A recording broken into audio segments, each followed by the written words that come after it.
Hi everyone, and welcome to the energy update from May 2nd through to 8th, 2022.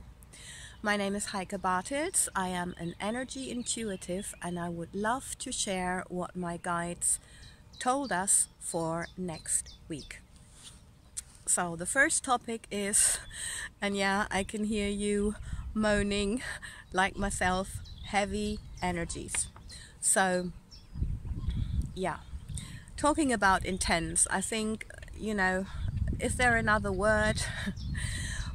We had, from the beginning of 2022, we finally had lighter energies after 2 years of really heavy, feeling stuck, feeling nothing's going to really move forward, things like that. But anyway, we can see that although things are moving forwards, for example, there are many little signs, like we have a zero waste cafe now in our hometown.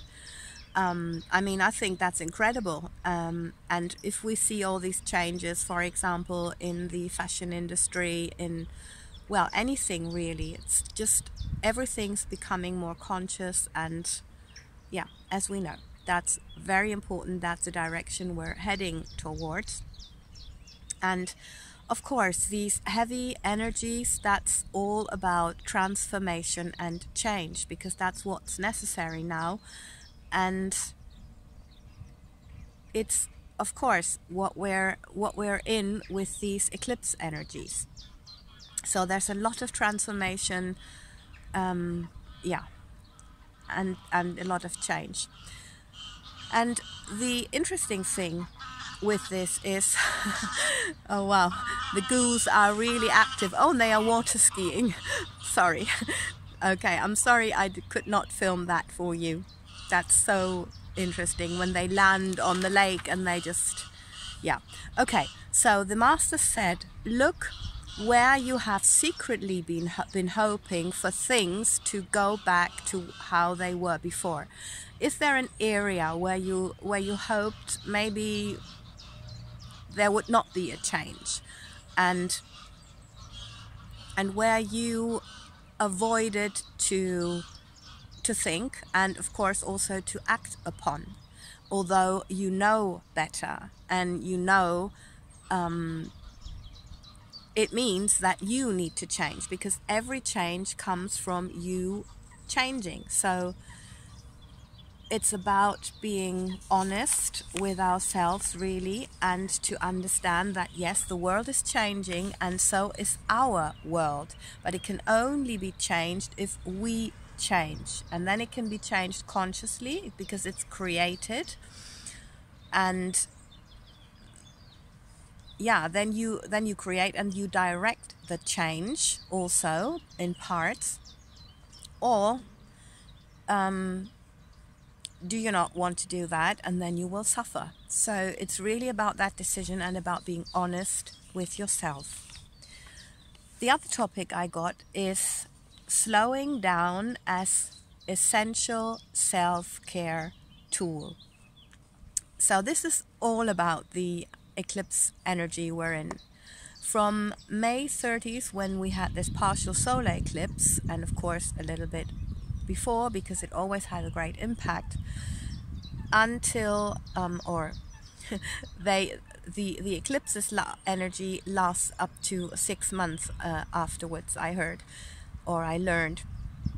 But we have a full moon, a full lunar eclipse, I wanted to say, and it's a blood moon eclipse, so that's very intense.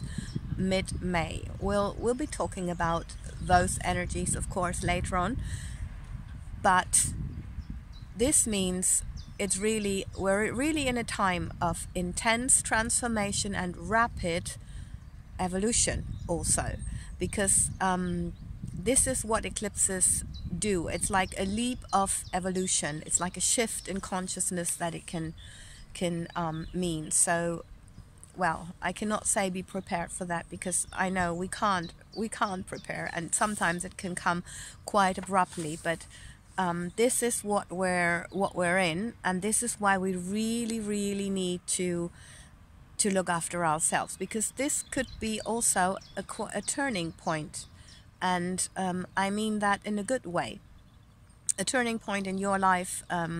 Yeah, and the lunar eclipse is always an ending, so surely there might be something ending, and also solar eclipse is the opposite, so something new might come, and of course we need to be the right person to receive all this, or to let go whatever needs letting go. So next week is really about not about hanging in there, yeah, and about looking after yourself, having the faith that what you have been praying for and that what you would like will come, but that all these changes and shifts are necessary for it, and that if you play an active part in it, the better it will be for you. So these self-care tools I'm talking about, it's all about nature, being in nature, and using the healing effects of nature. As you might notice now, this is why I'm here outside, trying to also have you participate in this. So whatever you can do in nature, like do your meditation there if you can, if it's warm enough, or exercising, journaling, gardening, hugging trees, or just sitting on a bench and being still, just being there, as Eckhart Tolle likes to teach us. So this is all what it's about, and take some time for yourself wherever you can. It can be like 2 minutes in your busy day, and my suggestion is that you really write it in your diary, and in your agenda, I wanted to say, to make this space, because maybe you are a busy person, and then if it's not written in there it's not getting done. So that's it. And now the message from the masters, it's all about kindness with yourself and others in this week, and also throughout the month. That's the key. And the questions for us are, how can I be kinder with myself? And they really would like to point out, watch your self-talk. What are you saying to yourself? Are you kind to yourself? Are you saying kind things to yourself, or are you telling yourself off? And the other question is, how can you execute more random acts of kindness in your daily life? So like a smile to strangers, things like that, or just be kind to someone in the supermarket you might not even know, things like that, so that the love gets spread a little bit more in this world. Yeah, I hope this was helpful.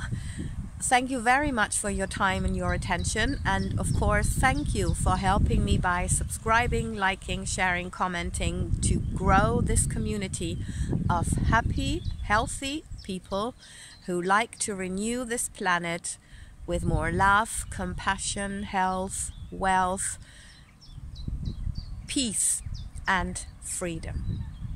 Lots and lots of love, and all the best.